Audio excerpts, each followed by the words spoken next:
the less crowded it is, the harder it's gonna be to pivot because there's more space. So the more space, the bigger I need to move. The more I have to move, the more try hard it seems. The more try hard it is, there's more of an agenda behind it, and then sometimes people won't be as receptive to it. The more natural, the less investment, the more it seems like it just coincidentally happened because they happen to be right next to you, the easier it is, right? I mean, just think about it. Like if you were in an environment and some dude actually bumped into you and he said, sorry, or he said, hey, what's up? And then he made an observation about you, you wouldn't think anything of it. But then also imagine the opposite scenario. You're in a pretty empty environment. You're sitting at a table and then some dude starts making a straight line walking towards you all the way up to you, and then he comes up to you and says, hey, I have a question. You're gonna be like, do I know you? Like, who the f are you? What's up? Right? There's a lot of intention and agenda behind the second example. So the first thing to understand is that the bigger the space is, it's gonna naturally come off like you have an agenda behind why I'm talking to you. The strategy I'm talking about right here in this moment, it's performed better when it's kind of packed in, not sardine packed. Sardine pack's almost difficult too because it's so loud and it's so tight. It's really hard to have conversations. That's like the opposite, and that's why my game is performed best in the sweet spot where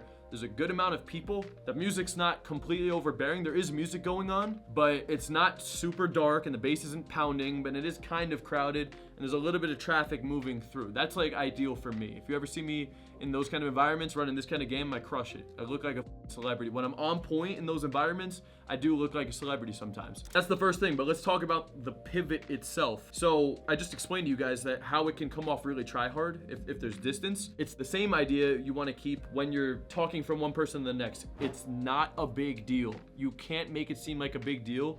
You need to make it seem like you just happen to be here, so let me get your thoughts on this. You just happen to be right here. Hey, what are your thoughts on this? You could even say that. You could actually even bring somebody in on this idea of, excuse me, I need another opinion on this. You could actually say that. There's a couple different ways. Here's one of them. I'm in the venue, I'm talking, and since I'm social already, I'm also aware of eye contact and people. So one way to easily pivot is someone gives me eye contact, male or female. That's one way. Another way is they actually bump into me or they happen to be super close to me. Another one is I'm talking to a person and they're mutual friends with that person. Those are three easy ways to pivot. I'll go over an example of each one of these because if I think back to Saturday, I have multiple examples of each. And then there might be a little bit more. I'm gonna try not to make this a massive rant, but let's talk about the easiest one, which is eye contact. But I get a lot of eye contact from dudes and unattractive women too. So I was talking in a group and there was an older dude who was actually at the bar right here, but right next to him was one of the hottest girls in the venue who had two dudes blocking her in that she was with. So it would actually be impossible to go straight up to this woman. She was literally at a bar, and if the bar's here and she's here,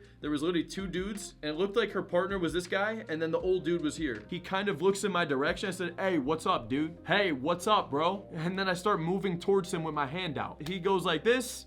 I said, what's up, man? What's going on? He said, oh, nothing, man. We're finishing up in a little bit. I said, bro, we're just getting started out here. And I look over to his boy and he goes, you must know him from the gym. People will just assume that you know people when you act this way too, which is, it's fucking funny. I said, we're just getting started, bro. He goes, yeah, but my girl's at home. I said, so what? What's gonna happen if you come home later? He said, well, the master bedroom door's already locked. As of right now, it's looking like the couch, and I wanna make sure I at least make it into the house. And then I said, bro, are you kidding me? In your house, the master bedroom door is locked right now because you're out with your boys? Like, he ain't even talking to girls. Like, this dude's literally at the bar having a beer. I'm gonna get back to the video in 1 second, but really quickly, if you wanna work with me one-on-one to implement any of the concepts I talk about in any one of my videos, click the link in the description, fill out the application for an opportunity to actually work with me personally to accomplish your goals with women in dating. Link is in the description. With that being said, let's get back to the video. This is what I'm talking about. I just genuinely have fun at the club. Like, I'm enjoying having this interaction with this 45-year-old dude. Probably more than some of these bratty 21-year-olds, honestly. Because I want to hear his perspective a little bit, just to see where he's at in his relationship, because I don't know, I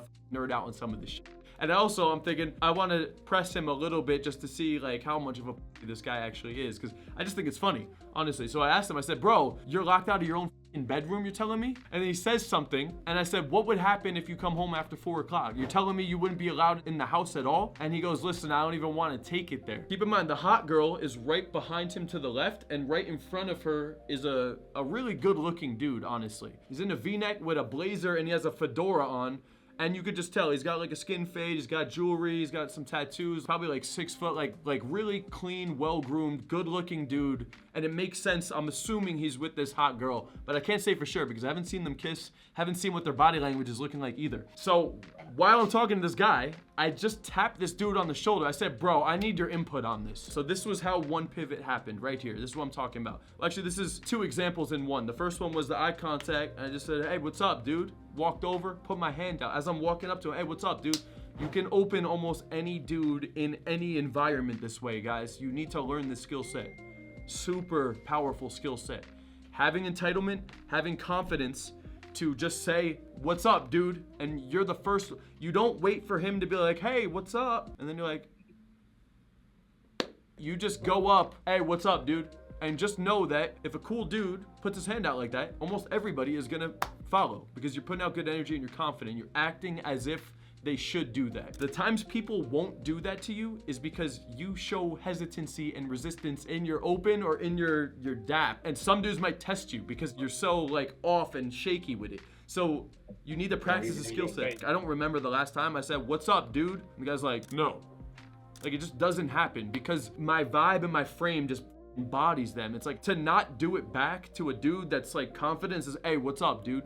In that tonality, you gotta look the part, you gotta speak the part. Say, hey, what's up, dude? With a little bit of a smile and you put your hand out. Almost every dude's gonna come back and dap you up, man. Like I just did it in my lobby earlier today. I was waiting for the elevator and this guy was walking by. I didn't dap, but he was walking by, so I said, what's good, dude? Fist bump is a little bit less informal. If you're in the nightclub, I always do the dap. If I'm out day to day, fist bump, because dap could be a little invasive outside of the club. But in a crowded environment, it's loud, people are there. Hey, what's up, dude? What's good? Just do that. So said that to the guy, walked over to him, started talking, got into dialogue, and notice the dialogue. There's nothing. Hey, where are you from? What do you do for work? What are you doing? I went in and said, what's good, man? How you doing? He said, oh, we're finishing up. Ah, man, what the we just getting started out here. That is the vibe behind this whole thing. It's just like I'm talking like as if I'm talking to my boy. That's what it is. So the more formal you are, the more they're gonna label you and have a formal interaction. The more I could be like, oh, dude, but we're just getting started out here, bro. What's good? I just cut through so much shit, superficial, masking, in politically correct talking dialogue. I just like sliced through it. So he starts talking to me. We get into dialogue about the whole master bedroom locked. I said, bro, I need your input on this. He looks over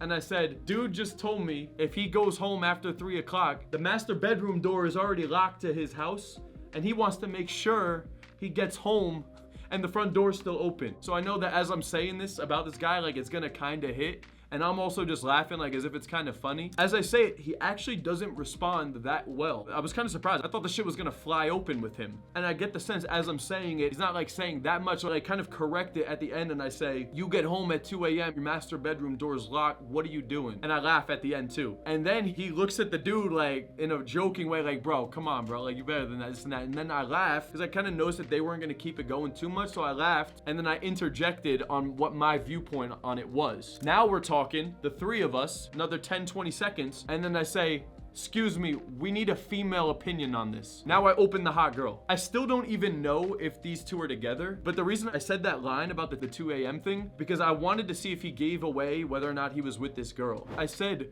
hey, you get home at 2 a.m. and the door's locked, and I pointed to his girl. Also because I wanted to see how receptive she was gonna be. Because oftentimes if you're talking amongst a group and you point to somebody that you're not already talking to, you get their attention. That's how I'll get eye contact while I'm talking here. I point to her, she makes eye contact, I could then just bring her right into the conversation.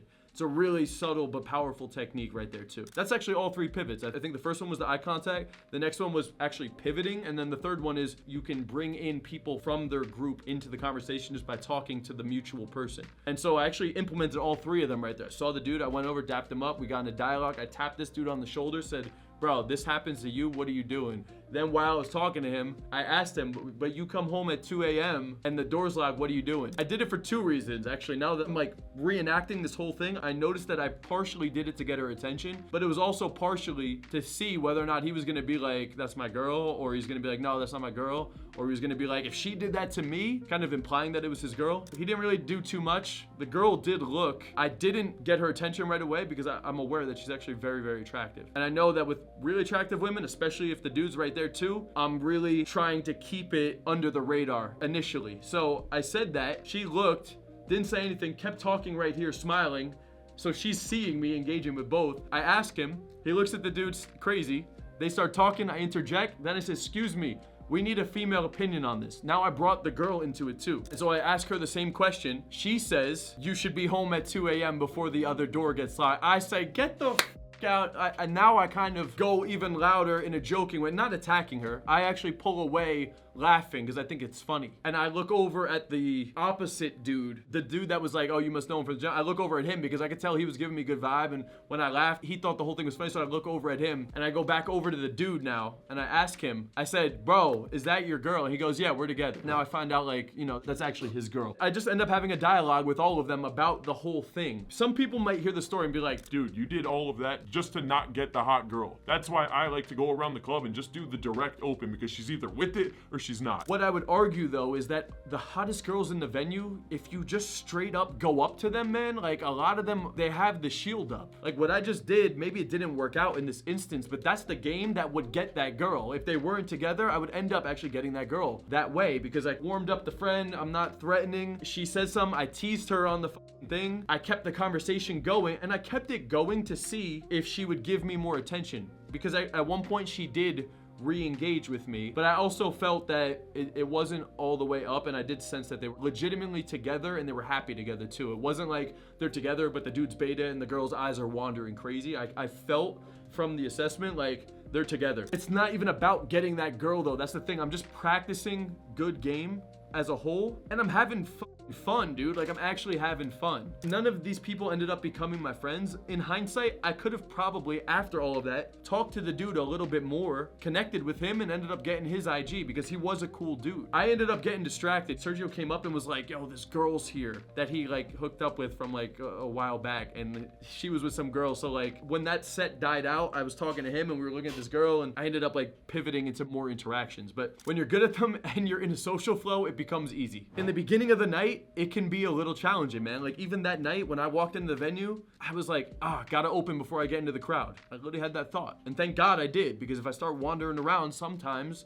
it doesn't end up being as good of a night. So I was able to maneuver. I talked to these people, Yankee hat, pivoted off, birthday dude, vibing, energy, said what's up, talked to his boys. 2 girls came in passing, said what's up to them. They just went by. Nothing even happened with them. Ironically enough though, I reopened them like 90 minutes later, and they helped me get into another interaction like way later. That's the other final thought on this, is that even if they're subtle opens, some of these people you end up re-engaging with later on, and then they have friends and you pivot off of them, or they're near people that are attractive, so you reopen them and then you could pivot off of them. So that's another great technique too. It's the eye contact, saying what's up, just dapping them up. Then it's just pivoting to the left or to the right and bringing these people into the interaction. And then the last part is opening their friend groups. So I'm in dialogue with them, and then I talk about the friends, and then I bring them into the dialogue too. And if you just use those 3 techniques in a place that has a decent amount of volume, you can stay in a good amount of interactions that way. Final tip that you could build off of the 3rd technique, when I mentioned I talk to somebody and then I bring their friend group into it, it's like a twist off of that, which is I talk to somebody and I know that the people next to them aren't their friends, but I pivot and say, oh, these are all your friends? And they're like, oh no, we actually don't know them. I say, hey, it's all good.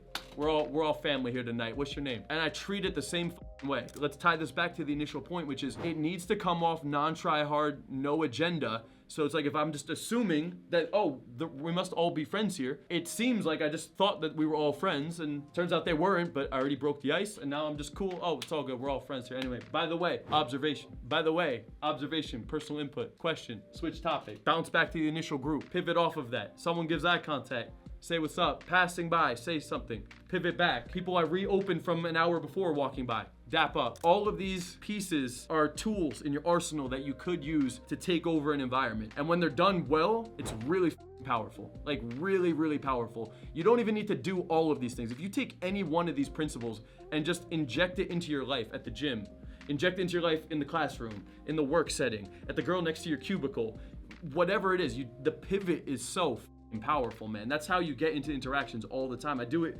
in my building. I'm in the elevator. Just by talking to somebody in the elevator, I have 1 or 2 message. Hey, what floor? They come in. Oh, what floor are you on? Oh, okay, cool. 17. Okay, cool. Awesome. How's your day going, by the way? You good? They end up going off. They get off the elevator. I can now pivot to the other people in the elevator and just say, hey, what's up, man? How you doing? It just flows out naturally. You can incorporate this in every area of your life. Anywhere where there's people, you can use these tools to just take over. It's really powerful.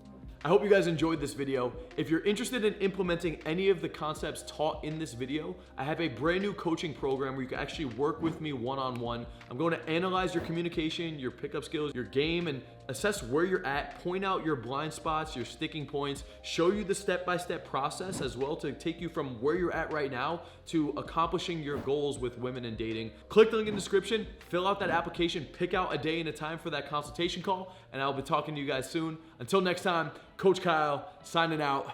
Peace out, guys.